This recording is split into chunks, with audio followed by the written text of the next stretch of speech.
Hello, everybody, and welcome to the Raw Take. I am your queen of the CUP Ringside, Brooke. It is so nice to be back in my peasant's presence today, even though none of my peasants are here, actually. It's just me today. Uh, but we are here on the CUP Ringside, where you have the best ringside seat for all your quality wrestling content here as a part of the CUP Podcast Network. Applause, applause. Stole that bit from Logan. But it is uh, a great day to talk about the June 17th edition of Monday Night Raw, uh, emanating from, I believe, our good friends in Corpus Christi, Texas. Uh, Coming off the heels of Cash at the Class, Cash at the Castle, Clash at the Castle. I don't understand how people don't struggle saying that. I do. Clash at the Castle was this past weekend in Scotland.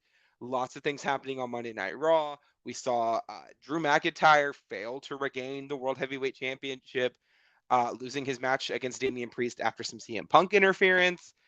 We saw new women's tag champions, Alba Fire and Isla Dawn, dethroning Bianca Belair and Jade Cargill. Uh, Not pinning them, but, still winning the belts. um, Lots of things happening for Raw this past weekend. And it's really interesting to see where we're going now on the road to Money in the Bank.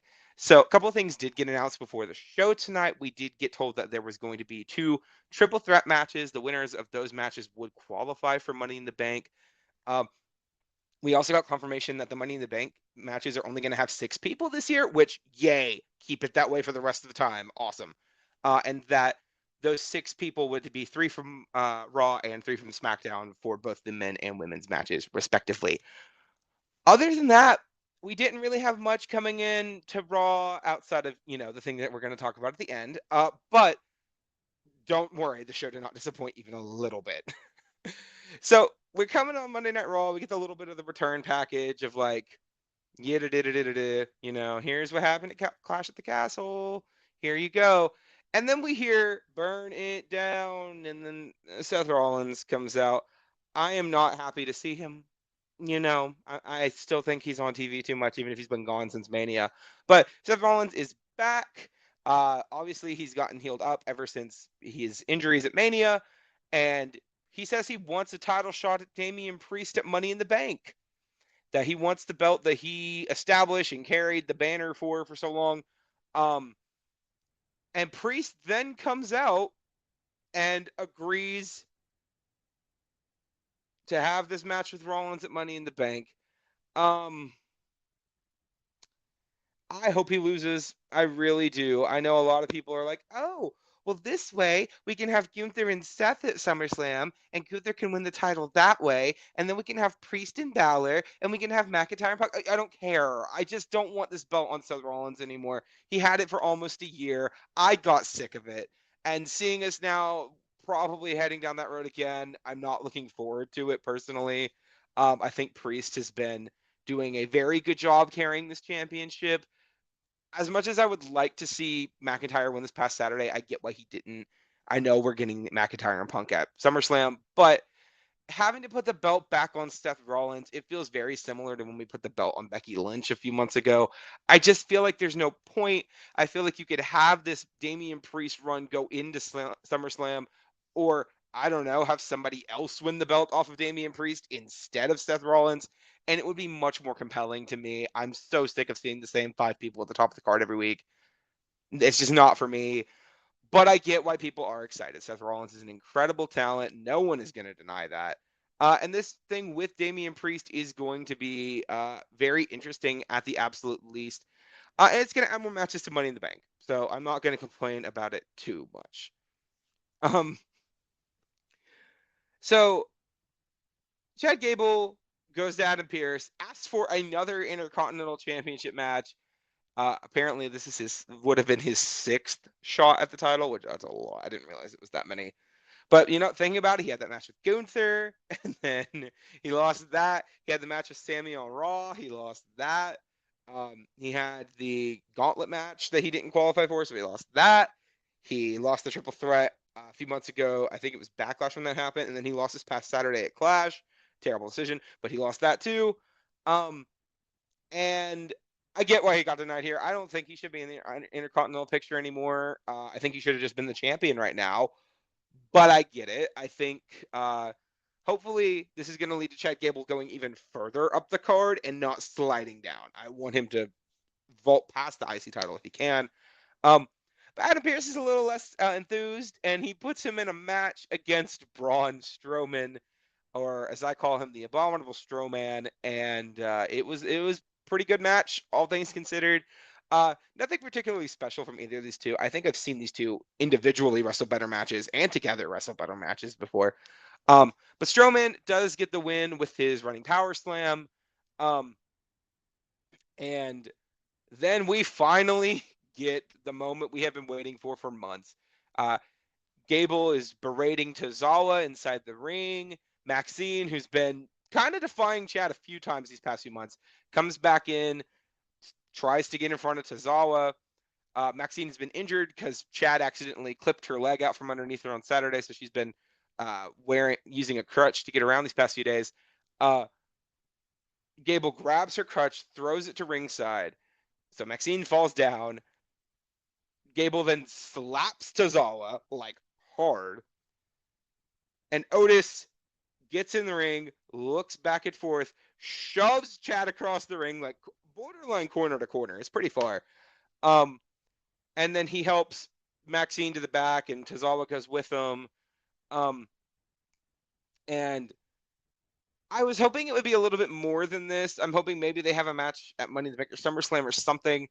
Because it did kind of feel anticlimactic to this whole build. I hope this isn't just it. But later in the show, we do get a brief little clip of Chad asking what's going on, what makes you think you can put your hands on me, like he didn't just at Tozawa. And Chad says, not Chad, Otis looks at him and says, "We're done. We're leaving." And all three, Maxine, Tozawa, and Otis leave Alpha Academy seemingly no more, or at least not with Chad Gable.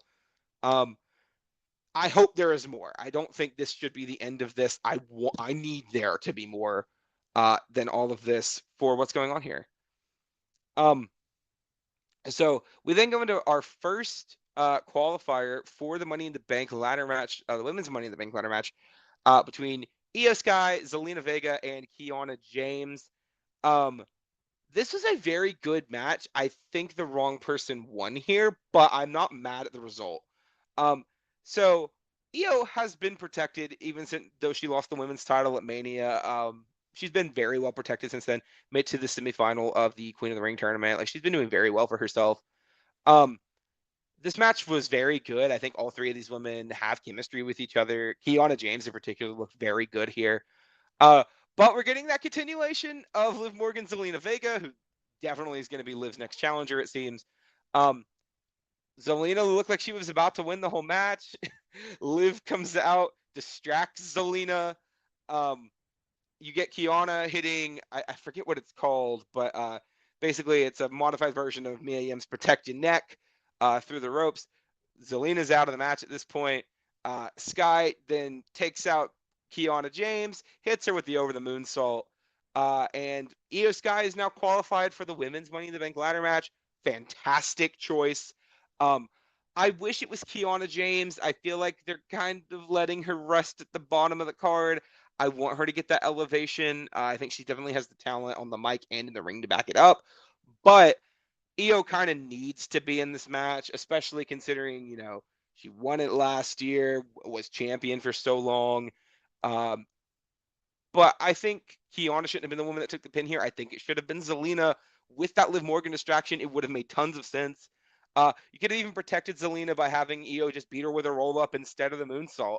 But at the end of the day, can't be too mad at the result. I think Io is definitely going to add a lot to the whole situation of Money in the Bank. She's incredible talent, and it's a great time here.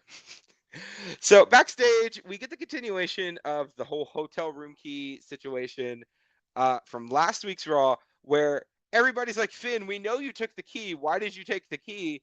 And Finn tells Damian he took the key to keep it out of the way, make so nobody has a distraction with the key anymore. Finn is in that qualifying triple threat later on in the night. He says he's going to win the match and he's going to cash in on Cody Rhodes, and Yeah, we're getting that build, and Finn's going to turn soon, and I'm thrilled about it. I think Finn needs to turn. I think him going with Liv is going to make them way more compelling together. Um, and Finn and Liv have been an established friendship for 3 years now. So I hope this is something that keeps going this way, uh, because I'm thoroughly invested in all of these shenanigans. We then get Dominic Mysterio's vest is now missing from the Judgment Day's hidey hole, and he's going all over the arena looking for it. But we do know that Liv Morgan is the one who had it. She was wearing it when she went to distract Zelina Vega. So we get more of a payoff to that later on in the show. Dominic finds Liv backstage. She's got the jacket zipped up, and she says, "Hey, if you want the jacket, you have to take it back for yourself." So he grabs the zipper and he's slowly pulling it down. And then Damian Priest walks in. It's like anytime you're watching a show, like if you're watching Game of Thrones, your family's always going to come in when it's like inappropriate. Perfect timing here for Dominic Mysterio, just in the same situation. Um, Ends up happening. Dom gets a little bit of a berated from Damian. Damian looks at Liv and says, "Can you just leave the guy alone? He doesn't want anything to do with you." Liv says he very much wants something to do with me. Um, Pinnacle stuff here. Um, so then Sami Zayn comes out to ringside. He's having a good time, talking about winning, retaining at Clash at the Castle. And then Braun Breaker comes out. We kind of figured we'd get here at some point. Breaker wants this next title shot, wants this opportunity. And then we get Sheamus coming out. Perfect. Yes, please. Sheamus should be having this IC title like a year ago, but that's beside the point. Sheamus is like, "Look, this is the last belt I need to be a Grand Slam champion. That means a lot to me. I've never held the Intercontinental title." And these two basically, a lot of people were like, "Oh, it's probably going to end up being a triple threat." But then no, Adam Pearce says you two are going to fight in a match later on in the show. Winner of this match, likely going to be getting the next championship opportunity, the IC title. Awesome stuff. So we then go into Dragon Lee versus Carlito. Again, can this feud just die? Can we let this whole LWO Carlito mess go away? I thought it was over a few weeks ago. Still not over, apparently. Um, it was a match. It was so boring. I'm not even gonna lie. Dragon Lee deserves so much better than this. Carlito deserves better than this. Let these two move on from each other, go away from each other, and just work separately. Um, Zelina Vega attacks Liv Morgan. She's at ringside. They're fighting. We then get a brawl between the Judgment Day and the LWO. Can this feud die? Um, JD distracts Dragon Lee. I think he might have tripped his foot. As he does that, Carlito comes in, hits the win, gets the win off the backstabber. I'm happy that Carlito won. He needed a win, especially after losing to Ray. He should have beat Ray. But yeah, can this feud please die? I just want it to be over. Yeah, I just too much. So after this matchup, we get a interview backstage with our new women's tag team champs, Isla Dawn and Alba Fire, aka the Unholy Union. Love seeing gold back around these two's waist, shoulders, wherever they're putting their championships these days. Two of the most talented women on the roster, and they got their hometown win, that huge moment for them. And I want them to have these belts forever. Don't let them lose them. They deserve them. They are fantastic together. And it was a really nice scene to see them win it. I think they might be keeping them in a more neutral situation than like a heel or a face situation right now, keeping a little tweener. Awesome. Sounds great. But then you get Shayna Baszler and Zoe Stark saying that they're coming after the tag gold. Y'all, you couldn't have made it Katana and Kaden, because Shayna and Zoe literally just lost the triple threat on Saturday. And not only did they lose, Zoe ate the pin, or Shayna took the pin. So like, it's not like they were just now getting into contention and whatever, and they didn't even lose that match. Shayna and Zoe straight up lost the triple threat to Isla and Alba.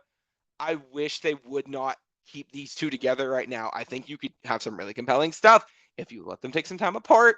Let this whole Sonya Deville thing come together with the three of them, and let Isla and Alba feud with the after party right now be a really cool situation. Get some cool rematches from their time in NXT together for the NXT women's tag titles. Plus, it would get Katana and Kaden back on TV. Did everyone else forget that they were women's tag champs at the beginning of the year? You probably did, didn't you? Um, they're not been booked like it lately. I know they were on TV last week, but not for long, and they haven't been in a match in a minute where they won. So give them more time; they deserve it. So we get this whole Drew McIntyre stewing situation, and then McIntyre comes out, throws a few words out, and just quits. Quits WWE. He's leaving. Triple H and Adam Pearce try to get him to reconsider. He declines, and he's gone. He's out of here. After the CM Punk stuff that happened at Clash, I can't blame him as a character. But we all know where this is going to lead. This is going to lead to Punk coming back in, calling him a coward, saying he can't handle it, and we're going to get Punk versus McIntyre at SummerSlam. Ideally, McIntyre will win that, but like it could be a Punk win, and I would not be shocked. I think this is a really interesting time for McIntyre's character. I hope that they don't just let him stay off TV for a few weeks and lose any of this momentum. But they probably will, and they probably have to. So we're really going to see what happens after all of this. But I don't think that the segment was really solid, and it made sense. I'm happy he didn't cut a long tirade promo, but it was some really cool stuff here. So then we go into a women's tag match with Dakota Kai and Kairi Sane taking on the after party Caden Carter and Katana Chance. I know I was just talking about them not being on TV, but I had to kind of sell it up because they did finally get a match back on TV this week against 2/3 of Damage Control as of right now. I miss you, Asuka. Get well soon. So Lyra at ringside to support Caden and Katana distracts Dakota and Kairi, and Carter and Chance win. Awesome. Great. This match was very short. Give them more time. I really hope that they give them more time. They didn't even get an entrance, y'all. They got the bad thing. I want them to get more time. I need them to get more time. I need them to get more screen time. But this is very clearly just more about Lyra feuding with Damage Control than Caden and Katana getting TV time. So I'm not happy about it, but it is what it is at the moment. We'll hopefully fix that soon. So Sheamus and Braun Breaker had their match. Sami Zayn is at ringside. And this match is fantastic. I think both these two have great chemistry. But as Sheamus, he has chemistry with about anyone, and Braun Breaker has been proving himself week in and week out for 3 years now, counting his NXT time. But end of the day, it looks like Sheamus might have the win. He's looking for that bro kick, and then that damn Ludwig Kaiser pulls him to the floor. And Breaker then hits Sheamus with a spear on the floor. And it looked like Kaiser and Breaker were going to walk out of there. And then one of the coolest camera tricks I have ever seen this company do, ever, was Braun Breaker and Ludwig Kaiser run around opposite sides of the ring. Kaiser's looking to do that running kick thing he did to Giovanni Vinci when he got kicked out of Imperium, all the way around the ring, comes up right as he's about to hit him from the entrance side, both run around opposite sides, and then right as they're about to meet in front of the commentary table, Braun Breaker spears the crap out of Ludwig Kaiser. Oh my lord. Yes, please. Braun Breaker is a clip machine at this point. I'm not complaining. Really good stuff here. We get this stare down after between Sammy and Breaker. We're probably going to get Sammy and Braun at Money in the Bank, maybe even SummerSlam. And we're probably going to end up getting Ludwig and Sheamus at a pay-per-view in the near future. Good. Especially if you have Ludwig win. I think he needs this big win. I think Sheamus is at the point in his career where his legacy is established. His name is established. You don't need to have him competing to get to the upper echelon and winning every feud he's in. Whereas Ludwig Kaiser, he's in the beginning of his career still. He's a younger guy compared to Sheamus. And, for a long time, he has just been Gunther's Funky and Imperium. So giving him these big wins could really matter for him down the road. Especially considering, Ludwig Kaiser himself, he is 33, which granted, not the youngest person on the main roster. But Sheamus is in his 40s, I'm pretty sure, or early. Yeah, he's in his mid 40s. He's 46. So thank you, Wikipedia. So give Ludwig this opportunity to build his brand, get up higher in the card, and maybe he could be the IC champ by the end of next year. I think it'd be awesome. And I think Ludwig Kaiser is going to be that guy to carry up further into the main event scene out of this whole situation. So yeah, great stuff here. Fantastic match. So we then head into our main event of the evening. It is a triple threat match for a spot in the Money in the Bank ladder match, the men's Money in the Bank ladder match, with Finn Balor, Rey Mysterio, and main event Jey Uso taking each other on. Lots of really cool stuff here. I don't want to get too involved with it, but Finn hits a coup de grace, and then Uso lands on an Uso splash after that. So Jey gets the pin. Jey is qualified for Money in the Bank. He's also the odds-on favorite to win it. If you look at the poster, it's a picture of Jey Uso holding the Money in the Bank briefcase. It says "Yeet in the Bank" on it. Y'all, if he's not winning this briefcase, WWE is pulling a fantastic bait and switch right now. Um, Especially considering a lot of people thought that the only real contender to win it over Jey was Finn Balor. And now that Finn's not in the conversation anymore, what door is wide open for Jey Uso to win this briefcase? I hope he does win it. I think it would be great. And I think Jey deserves it because he really has managed to invent himself outside of the bubble of not only the bloodline, but outside of the Usos as a tag team. It really is just fantastic stuff for Jey. I really hope he gets the opportunity to win this briefcase and carry it, or hell, win it, cash it in, and then get the world title like same night. We've seen it before, and it's been a minute since one of the guys has done it. So hopefully Jey wins this matchup, or at least has a good showing in it enough for them to put more faith in him long term. But of course, I know I mentioned that this was your main event, but we all know what June 17th has been holding for the past month. If you were looking at all those QR codes, all these cryptic messages, even in the very beginning of the show where they do the WWE watermark, it has been taken over by Uncle Howdy and the Wyatt Six. The Wyatt Six, we got a picture for y'all. We can't not. The Wyatt Six making their debut. It's 5 people we've had before. 4 have been on the main roster previously. 1, Joe Gacy coming out of NXT. This is one of the most amazing debuts, if not the single best debut I have ever seen as a wrestling fan for a group. So you get Shatter playing in the background, get that Bray Wyatt homage into it, and then you just hear the little piano at the beginning of Shatter. This door swings wide open, big spotlight silhouette. Almost reminds me of that one Undertaker clip that we all know and talk about. Nikki Cross comes crawling out in this like very much Sister Abigail-esque outfit. And it was very beautiful. She has the lantern with her, almost like she's carrying Bray's spirit with her. Then you have a pan backstage.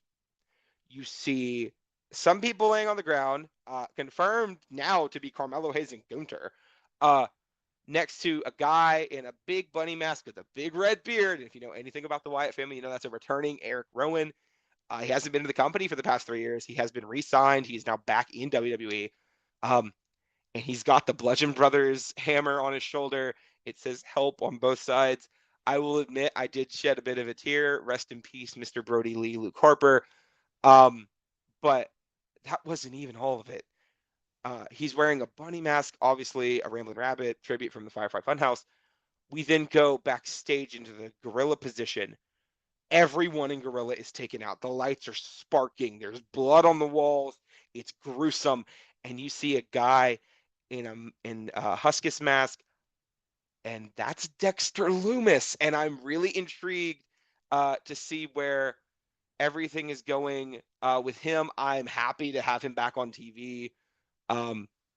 This is fantastic stuff for him. And then we go further backstage. We see Joe Gacy back there, loving everything he's doing. I'm happy he's in this group too. And then we see this shot that people have been talking about online with a guy who was very clearly Chad Gable, leaning up against one of the production crates with what looked like a gunshot wound in his head. It wasn't a gun. It was very clearly just like a circular spot of blood on the side of his head. But making it very clear they're going after everybody, heels, faces, everybody in between. Uncle Howdy is finally silhouetted. Bo Dallas coming out. The group then congregates together on the stage, all 5 of them, 6 of them if you count the lantern. And Uncle Howdy says, "We're here," blows out the lantern. If anybody was even remotely worried about what this was going to be like, if this was just going to be a silly little attempt to parodying everything else and all that stuff, no, this is a perfect tribute one, but just a beautiful piece of storytelling, beautiful scenery, beautiful set piece, beautiful everything. This debut was fantastic. I cannot wait to see where they go with these 5, 6, if you count the lantern, people. And also, if the first piece of merch that got released is to be believed, we've been calling them the Wyatt 6 SIX for a while because that's just the colloquial name for this group that has been developing online with all these reveals and little like hints and cryptic hints everywhere. But the merch had it listed as Wyatt 6 SICKS. And I kind of like the idea that this is Bray Wyatt unleashing these 5 people onto the company together. I love seeing it, and I cannot wait to see where this goes. It is so compelling, and I think this is going to be in about 5 years, we're going to look back on this moment, and we're either going to think this was the start of one of the coolest things that has ever happened in pro wrestling, or we're going to look back and we're going to say, how did they manage to screw this up? And we're really not going to see until, way down the line. But I think tonight proved that, 1, that Bo Dallas has the ability to carry this group as their leader, but 2, this group is really cool, and the production on this was so awesome that I hope it stays just this cool forever. These guys are great. And we're really going to see where it goes. So, yeah, Wyatt 6, everybody. So that was our review of the June 17th edition of Monday Night Raw from Corpus Christi, Texas. I forgot to mention the New Day stuff, but whatever. We'll talk about it next week. But let me know what you all thought about this episode in the comments down below. How'd you feel about the debut of the Wyatt 6? How awesome did you think it was on a scale of Bray Wyatt debut to Shield debut? And how do you feel about Seth Rollins being back? How do you feel about the Liv Morgan stuff with Dominic Mysterio? Anything and everything down in the comments down below. If you are into Drag Race, reality television, or Eurovision, go subscribe to our other channels, the Cup of Reality, the Cup TV, and the Cup ESD. All the links down in the description down below. Join our Patreon if you'd like to support us, or join our membership channel. Link to that on our main channel. Get some exclusive content that you can't find anywhere else. Same content on both platforms, though. And of course, hit that subscribe button, punch that notification bell so you can get all your content, so you can come back every week to watch the Raw Take. It's going to be great. And of course, everybody stay hydrated. And cheers, everybody. Bye.